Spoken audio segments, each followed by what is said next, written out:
Hello guys.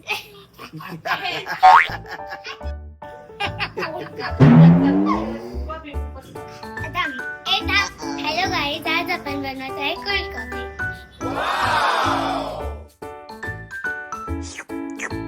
तर आपल्याला cold coffee बनवण्यासाठी साहित्य लागणार आहे कॉफी पावडर, दूध, आईस क्यूब, साखर आणि चोको चिप्स आणि चॉकलेट सिरप. अमेझिंग. आधी आपण कॉफी पावडर ग्लास मध्ये